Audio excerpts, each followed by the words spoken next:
बिस्मिल्लाहिर्रहमानिर्रहीम। अस्सलाम वालेकुम टू ऑल माय व्यूअर्स। उम्मीद करता हूँ आप सब खैरियत से होंगे और अल्लाह से ये दुआ है कि अल्लाह हम सब का हामी और नासिर हो। मैथमेटिक्स के एक कामयाब सेशन के बाद अब फ़िज़िक्स के साथ मैं आपके पास हाज़िर हूँ और कोशिश करूँगा जिस तरह मैथ में आपकी मदद की है फ़िज़िक्स में भी उसी तरह आपके लिए आसानियाँ पैदा कर सकूँ। कोशिश करूँगा आसान से आसान लफ्ज़ों में आपको समझा सकूँ। फिर भी अगर किसी लेक्चर में आपको समझ ना आए या आपको लगे कि इसको किस तरह से मज़ीद बेहतर किया जा सकता है तो काइंडली आप अपनी कीमती आरा जो हैं वो मेरे तक ज़रूर पहुंचाइएगा। इंशाअल्लाह उम्मीद करूंगा कि आप मैथमेटिक्स की तरह ही फ़िज़िक्स में भी मेरे साथ इंशाअल्लाह भरपूर साथ देंगे और आप लोग इसको शेयर करना नहीं भूलेंगे। सब्सक्राइब ज़रूर कीजिएगा ताकि आपका भी फ़ायदा हो और आपके दोस्तों का भी फ़ायदा हो। जी, तो चैप्टर नंबर 2 में जो हमारे पास फर्स्ट न्यूमेरिकल है उसमें वो कह रहा है अ train moves with velocity 36 kilometre per hour. यानी एक ट्रेन है, दोनों मीडियम्स के लिए मुझे इसमें साथ ट्रांसलेशन भी करनी है ताकि सबके लिए आसानी हो कि एक ट्रेन जो है वो 36 किलोमीटर फ़ी घंटा की रफ्तार यानी वेलोसिटी से हरकत कर रही है और 10 सेकंड के लिए वो चल रही है। फाइंड हमें क्या करना है, डिस्टेंस। तो सबसे पहला काम हमें क्या करना होगा, गिवन डाटा हमें लिखना होगा।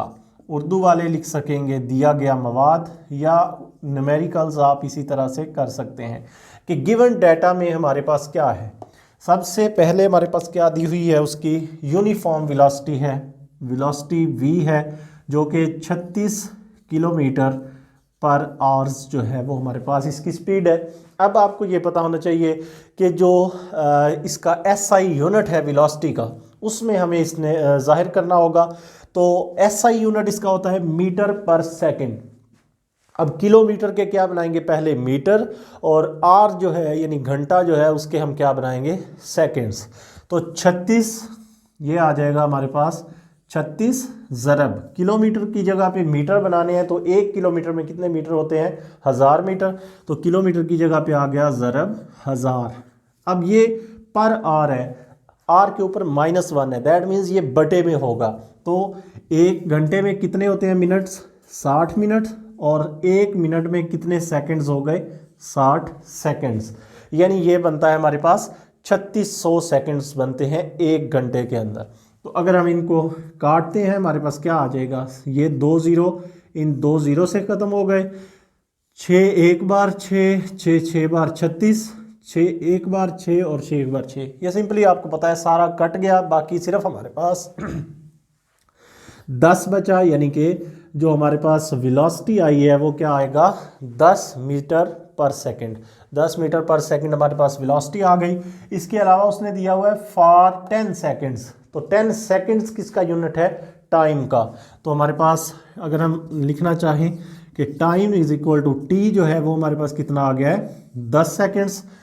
अब फाइंड हमें क्या करना होगा, इसकी अलहदा से आप हेडिंग दे लें। ये था आपके पास गिवन डाटा, तो आपने फाइंड क्या करना है जी, टू फाइंड। फाइंड में हमारे पास क्या है, डिस्टेंस, यानी कि डिस्टेंस जिसे हम शो कर सकते हैं s के साथ, और हमें ये फाइंड करना है। तो इसके लिए बिल्कुल ही आसान सा फार्मूला है जिसमें हम कह सकते हैं आगे सॉल्यूशन लिख सकते हैं, हेडिंग कैलकुलेशन भी लिख सकते हैं, सॉल्यूशन भी लिख सकते हैं। जी, सॉल्यूशन में हमारे पास, या इससे पहले आप एक और हेडिंग दे सकते हैं, सॉल्यूशन से पहले बेहतर है कि आपने जो जो फार्मूलाज यूज़ करने हैं आप वो हेडिंग दे लें। पहले आप लिख लें फार्मूला जो आप यूज़ करना चाह रहे हैं। तो फार्मूला आपके पास यहाँ पे आ जाएगा S is equal to V ज़रब T। वेलोसिटी ज़रब टाइम बराबर होता है किसके, डिस्टेंस के। तो कैलकुलेशन की हेडिंग में हमारे पास आ जाएगा, इसी फार्मूले ने हमने कीमतें पुट करनी है। कैलकुलेशन में हम क्या कहेंगे जी, पुट द वैल्यूज़। जब हम वैल्यूज़ पुट करते हैं S is equal to V ज़रब T है। अब हम यहाँ पे इसको साथ ले चलते हैं, S की जगह पे देखें कितनी कीमत आ जाएगी हमारे पास, ये तो हमने फाइंड करना है। तो S की जगह S आ गया, V की जगह पे 10 आ जाएगा, V ज़रब T हमारे पास कितना है, 10। तो ये हमारे पास आ गया 10 सेकेंड्स। अब 10 ज़रब 10 कितना हो जाएगा, 100। चूंकि ये क्या है हमारे पास डिस्टेंस है, तो डिस्टेंस का यूनिट क्या होता है जी, लेंथ है, तो लेंथ का यूनिट मीटर, यानी 100 मीटर डिस्टेंस जो है वो उसने ट्रेवल किया। ये हमारे पास आ गया इसका आंसर।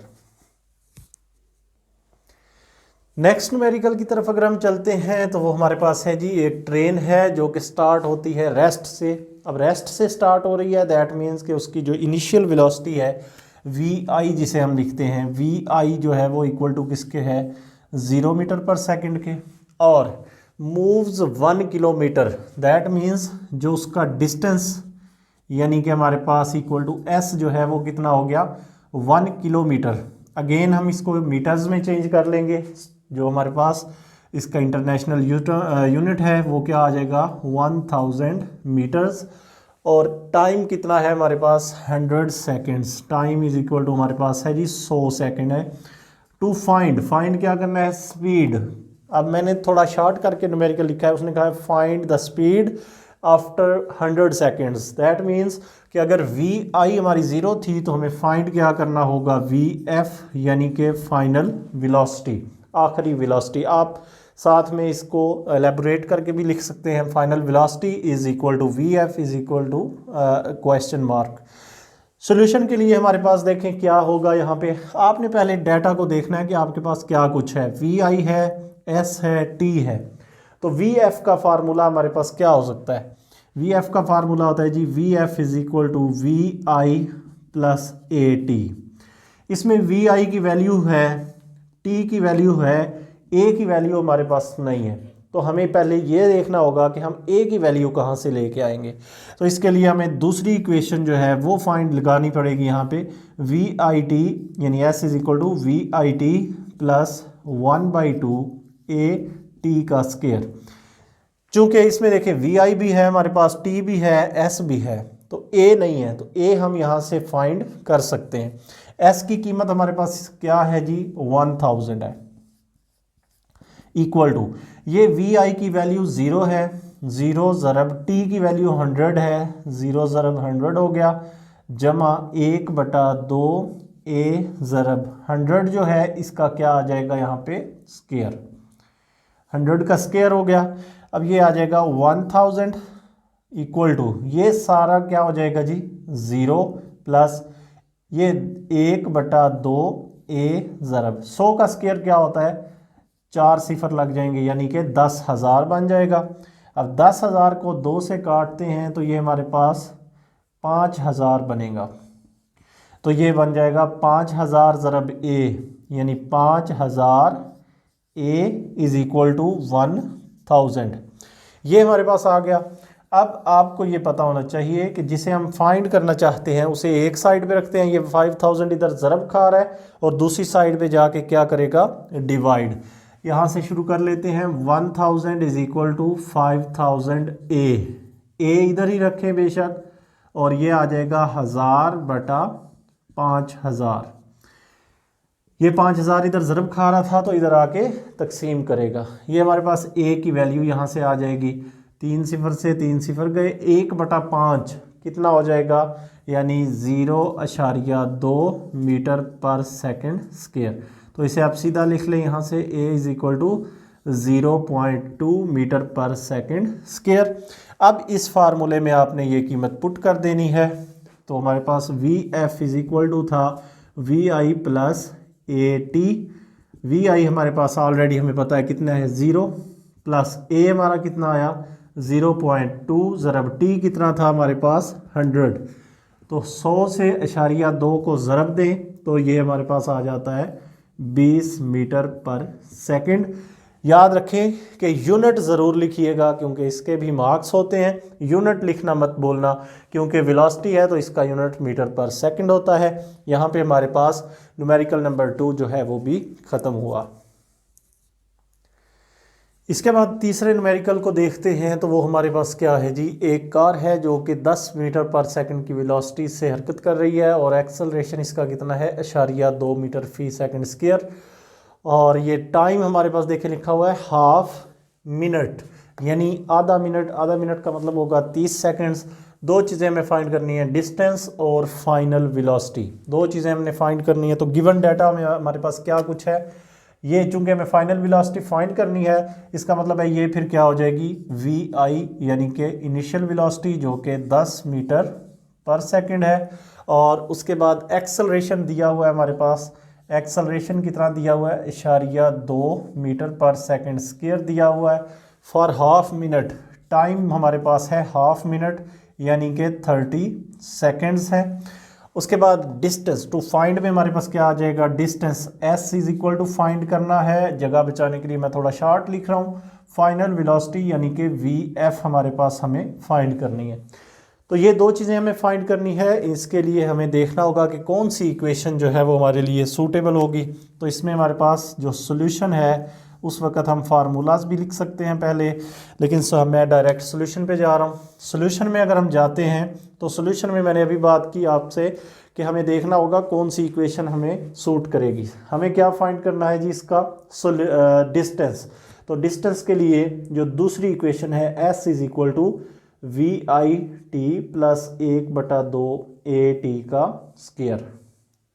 अब वी आई हमारे पास कितना हुआ है 10 ज़रब टी हमारे पास कितना है जी 30 सेकेंड्स है, यानी 10 ज़रब 30 जमा 1/2 ए हमारे पास कितना है 0.2 और ज़रब हमारे पास टी कितना है 30 का स्क्वायर हो जाएगा। अच्छा, इसको मैं आपको अशारिया के काट के भी लिख देता हूँ कि अगर अशारिया को ख़त्म करें तो ये बनता है 2/10, यहाँ से अशारिया क्या हो जाएगा ख़त्म। तो आपके लिए आसानी हो जाएगी इसको समझने में। अब हमारे पास ये बन जाएगा 30 ज़रब 10 कितना हो गया 300 जमा 2 से ख़त्म हो गया, ये बन जाएगा 1/10 ज़रब 30 का स्क्वायर क्या होता है 900, ये सिफर इससे कट गया, इसका मतलब हुआ कि ये बन गया 300 जमा 90, ये क्या बन जाएगा हमारे पास डिस्टेंस जो है वो आ जाएगा 390 मीटर्स, चूँकि डिस्टेंस का जो हमारे पास यूनिट है वो क्या है हमारा मीटर। अब हमारे पास बाकी क्या बचेगा, हमने क्या फाइंड करना है जी वी एफ। तो वी एफ हम फाइंड करना चाहते हैं, तो वी एफ के लिए हमारे पास कौन सी इक्वेशन आएगी, वी एफ हमने पहले भी फाइंड किया लास्ट न्यूमेरिकल में, V F is equal to we I plus A T. अब हमारे पास वी आई कितना दिया हुआ है 10 और ए जो है वो हमारे पास ए कितना है 0.2, टी जो है वो हमारे पास कितना है 30 सेकेंड्स, ये आ जाएगा 10 जमा 30 ज़रब 2 करें तो ये आता है 6, यानी कि 16 मीटर पर सेकंड हमारे पास वी एफ जो है वो इसका आंसर आ जाएगा। यहाँ पे हमारा जो है वो थर्ड न्यूमेरिकल भी मुकम्मल हुआ। अगर कोई क्वेश्चन हो तो आप मेरे साथ ज़रूर उसको डिस्कस कर सकते हैं, कमेंट्स में अपनी राय का इजहार कर सकते हैं। इंशाअल्लाह मैं आपके हर क्वेश्चन का जवाब देने की कोशिश करूँगा ताकि आप सेटिस्फाई भी हों और आपको समझ भी आ सके। इसमें उम्मीद करता हूँ कि आपके लिए कोई ख़ास मुश्किल रही नहीं है। अगर हम फोर्थ न्यूमेरिकल को देखते हैं तो हमारे पास है कि एक बॉल है that moves upward with velocity 30 meter पर सेकंड, यानी वो ऊपर की तरफ हरकत कर रही है, तो इसका जो ग्रेविटेशनल एक्सेलरेशन होगा उसकी आपको पता होना चाहिए कि साइन नेगेटिव हो जाएगी क्योंकि ऊपर की तरफ जा रहा है। तो जो गिवन डाटा है उसमें हम साथ साथ लिखते जाते हैं। ये हमारे पास आ गई इनिशियल वेलोसिटी यानी कि वी आई हमारे पास आ गई 30 मीटर पर सेकेंड्स। उसके बाद इट टेक्स अपवर्ड से हमें ये भी पता चल गया कि जो g है उसकी वैल्यू हमारे पास आ जाएगी -10 मीटर पर second square. Gravitational acceleration negative में होगा क्योंकि ऊपर की तरफ जा रहा है, और इसमें जो टाइम हमारे पास लग रहा है वो हमारे पास कितना है t is equal to 3 seconds. Find हमें क्या करना है जी मैक्सिमम हाइट, यानी कि टू फाइंड में हमारे पास आ जाएगा डिस्टेंस, चूँकि बॉल जितना ऊपर गई है वो उसका क्या होगा डिस्टेंस ही होगा। इसके अलावा दूसरा वो कहता है कि फाइंड मैक्सिमम हाइट, और ये बताएं कि ज़मीन पे वापस आने में टोटल कितना टाइम लगेगा। तो दूसरा हमें टोटल टाइम यानी कि वो भी का फाइंड करना होगा कि ज़मीन पर आने तक इसको कितना टाइम लगेगा जी। तो एस के लिए हमें पहले से पता है कि हमें कौन सी इक्वेशन लगानी होगी, S is equal to we I T plus 1/2। अब ए नहीं लिखेंगे, जी लिखेंगे, क्योंकि बॉल जो है वो ऊपर की तरफ मूव कर रही है, तो ग्रेविटेशनल एक्सेलरेशन का जिक्र करेंगे। अब हमारे पास वैल्यूज़ आ जाएंगी। वी आई की वैल्यू हमारे पास है 30, टाइम की हमारे पास है टी यानी कि 3 सेकेंड्स, जमा 1/2, जी की जगह पे -10 और टी की हमारे पास वैल्यू ऑलरेडी 3 का स्क्वायर आ जाएगा। 30 ज़रब 3 ये आ जाएगा 90, जमा 1/2 ज़रब हमारे पास ये आ रहा है -10 और 3 बार कितना हो जाएगा 9। तो ये काट लें, 2 5 बार कितना हो गया 10, ये आ जाएगा 90, जमा नफ़ी नफ़ी माइनस आ जाएगा 9 5 बार कितना होता है जी 45। यानी कि हमारे पास जो डिस्टेंस आ रहा है S इज़ इक्वल टू 90 में से 45 निकाल दें, 45 ही हमारे पास आंसर आ जाएगा और यूनिट इसका क्या आ जाएगा मीटर्स। यहाँ पे हमारे पास 90 में से हमने 45 को माइनस किया और 45 मीटर हमारे पास क्या आ गया इसका आंसर जी। तो अब टोटल टाइम हमें कितना लगेगा, टोटल टाइम जो है वो हमारे पास आ जाएगा कि time to reach highest point, यानी हम लिख सकते हैं time to reach highest point, यहाँ पे आप लिखेंगे हाईएस्ट पॉइंट और plus time to return, time to return. चूँकि ग्रेविटेशनल एक्सेलरेशन की बात है तो जितना वक्त उसे ऊपर जाने में लगा 3 सेकंड्स, उतना ही डिस्टेंस उसने नीचे की तरफ भी तय करना है, तो वो भी 3 सेकंड्स हो गए। तो टोटल टाइम जो वो हमारे पास time to reach highest point 3 second plus time to return 3 seconds, तो टोटल जो ज़मीन तक आने में उसको वक्त लगेगा वो कितना हो जाएगा 6 सेकंड्स, कि 3 सेकंड्स ऊपर जाने के लिए और 3 सेकंड्स वापस आने के लिए। तो ये टोटल हमारे पास बन गया 6 सेकंड्स। वो डिस्टेंस जो मैक्सिमम हाइट आई वो 45 मीटर और टाइम जो चाहिए था वो हमारे पास आ गया 6 सेकंड्स। यहाँ तक हमारे 4 न्यूमेरिकल्स मुकम्मल हो गए। उम्मीद करता हूँ आपको बहुत अच्छी समझ आई। अगर कोई प्रॉब्लम है तो काइंडली मेरे साथ डिस्कस ज़रूर कीजिएगा, कहीं से समझ ना आई हो या इसको किस तरह इम्प्रूव कर सकते हैं ज़रूर बताइएगा।